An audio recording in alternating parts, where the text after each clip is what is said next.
Hello, Carrot's here. Welcome to Carolyn and Friends episode 9. If you watched episode 8, you would have known that Carolyn has achieved some badges, so focus is changing a little. I'm looking around to see what other badges we can put in her list, and I have discovered that there is a badge relating to the radio station from University Life. And I've never played with that before, so here she is trying to interview a few Sims at the beach after her shift as lifeguard has ended. I don't think the interviews that she's doing at the moment will actually count towards the badge, but we're getting a feel for what's involved. And later on, when we're going after the University Life badges in earnest, she'll be really going for her interviewing badge. She's even attracted paparazzi when she's just interviewing other Sims. It doesn't look like there's much action involved in this activity, so it's probably something that I would end up doing not on screen in the video. I'll just show little snippets of it occasionally so you're aware that it's happening, and she can get the badge when I'm just playing the game without actually recording anything much. Although I'll probably record it in case something interesting happens.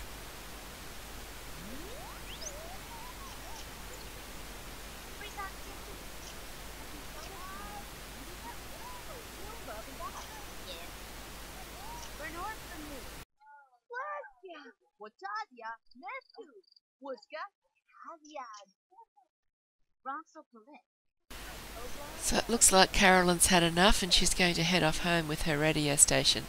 It's her portable radio station. It seems she's going to interview one last ghost, and then she'll hop into her boat and head off home. Wouldn't it be fun to interview a ghost for real and actually have them provide answers to all sorts of things?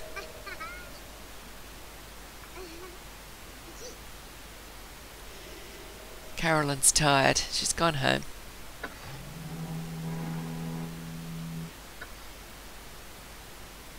Here's Carolyn having a little sleep at home. She's got a comfortable bed, and her room is decorated enough so that she gets a +40 beautifully decorated moodlet every night. Thought that was important. She spends a lot of time sleeping. You can just see her small greenhouse at the back. I've actually used that also as the entrance to her basement, where she's going to have much more living space. You can just see where this spiral staircase goes down, just through that side door there. And it's getting very frosty looking outside, so it's fall or autumn time, but it must be a bit cold. Now, while Carolyn's sleeping, I've decided she's purchased Hobart's resort, and there's a badge for running a 0-star resort. And we're trying to set this up so that she can run it as a 0-star resort, but you have to do a lot to it to make it so the guests don't like it. So I've added lots of garbage and taken away facilities. Now, the way to get this badge is you need to run a 0-star resort for 7 days, and it's not easy to make your resort score 0 stars. I think it's a learning exercise in how to run a successful resort by letting you work out what not to do. Now, the things I did to make my resort a 0-star resort was, first of all, she bought Hobart's resort, which is pretty close to 0-star anyway. Then I made sure all the plumbing got broken, and it stayed broken because I sacked all the maintenance workers. I took some of the wall coverings off the walls so they'd have unfinished room moodlets. I put piles of dirty laundry all around the place and left them there. Removed all the comfy beds from the more expensive rooms. I actually put the prices up so that the guests who had who decided to stay there would have to pay very dearly for their stay. I took all the food away from the buffet tables, but left the buffet tables out.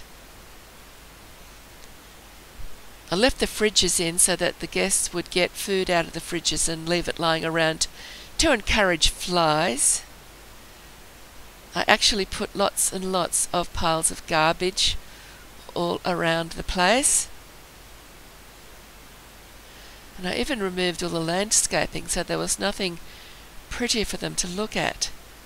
So all the plants and the rocks that were put at Hobart's resort originally for the betterment to make it nicer to stay there, well, I got rid of all of them. And then once she managed to get the badge, it took 7 days, of course, that this resort was in an absolute ghastly state. We had to keep checking the resort each day to make sure that nothing had happened to it to make it actually gain even half a star, because it had to stay absolute 0 stars for the whole of the 7 days. But apart from just checking what the guests were saying about it and making sure nobody said anything nice about it, and fixing any situation that was seen as a positive, she just continued on with her regular job of guarding the beach, being a lifeguard, so that she could get her lifetime wish and some extra badges from that. But these pictures are stills, but they're of the Hobart's resort. And of course, once she got the badge, I didn't need that resort anymore. I didn't want to bother cleaning it up, so I bulldozed it. So that was one less resort for me to have to worry about. I think it had 0 maintenance workers, no staff, lots of cockroaches and flies, lots of garbage.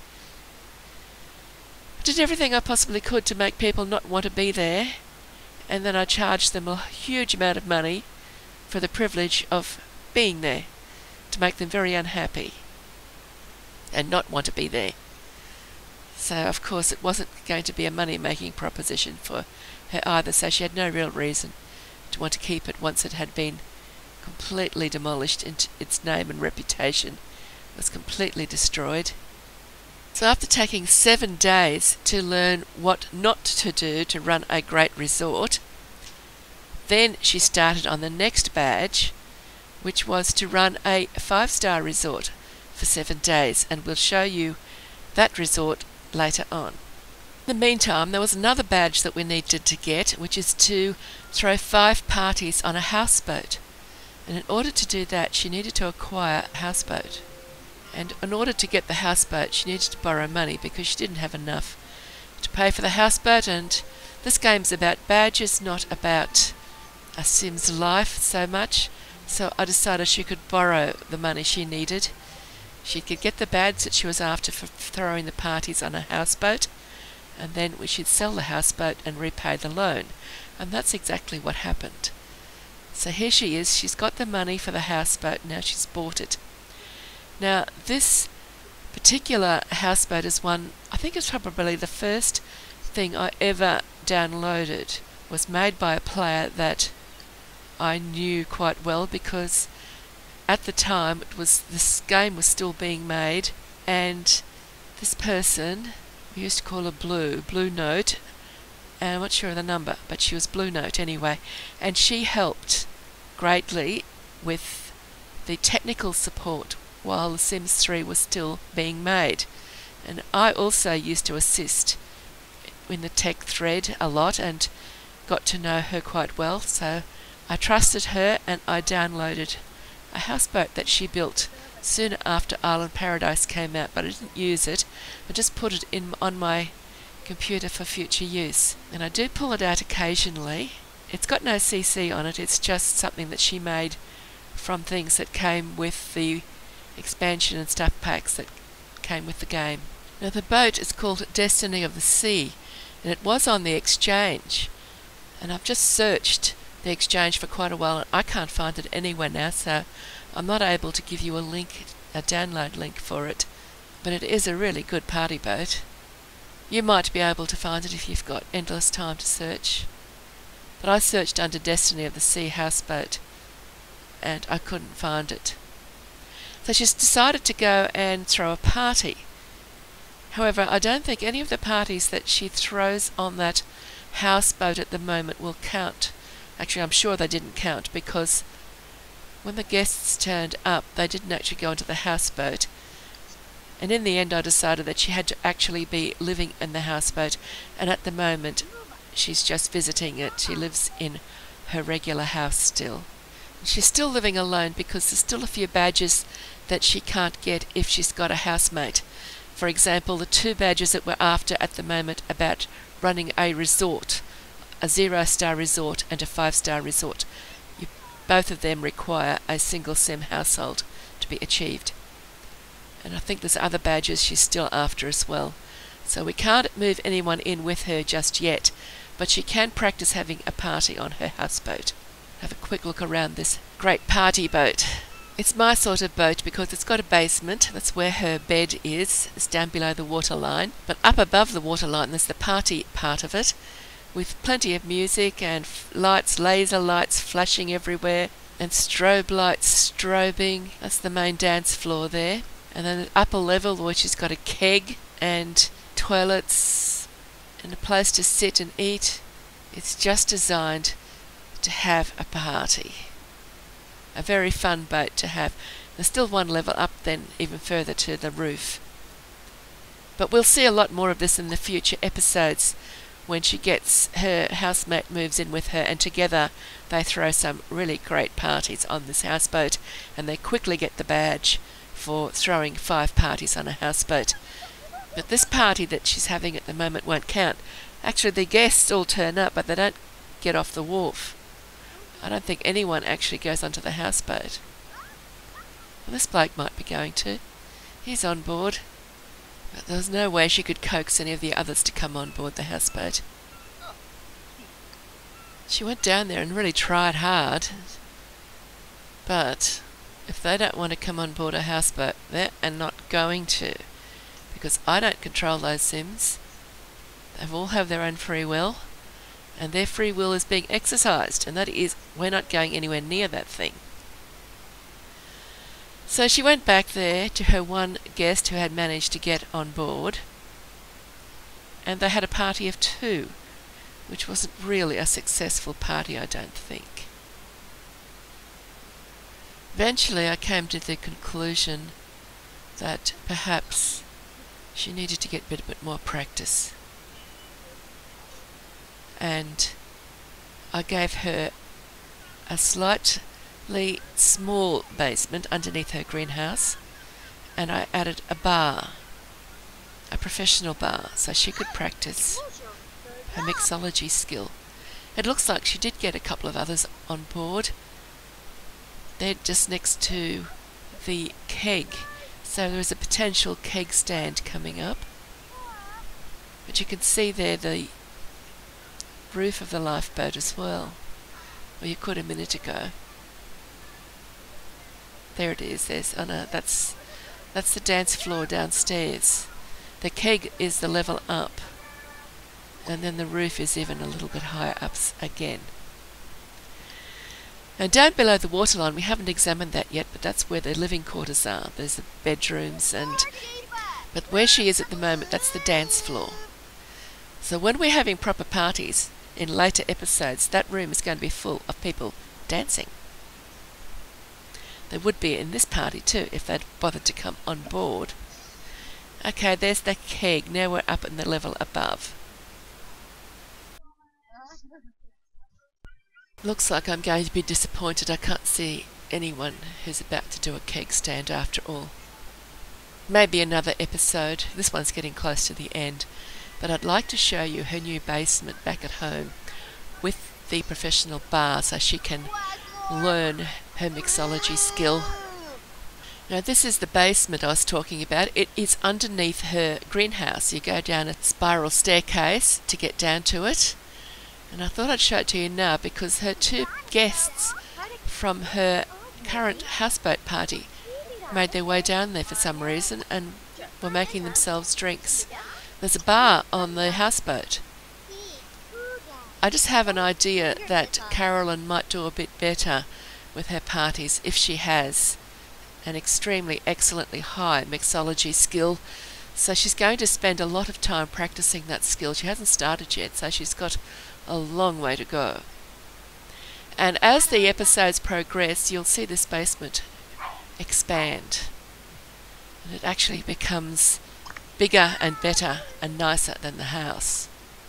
But at this point, it's a very tiny basement. It's just got a science machine and a bar at the moment, I think, as well as the spiral staircase.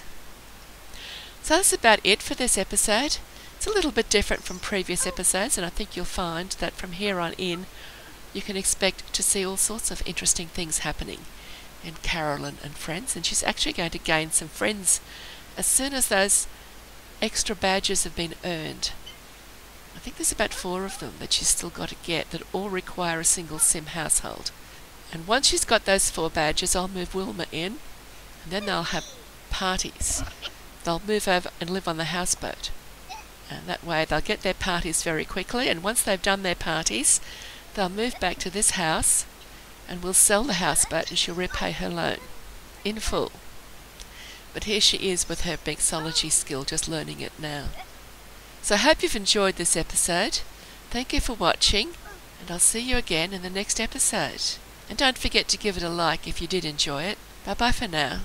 Happy simming.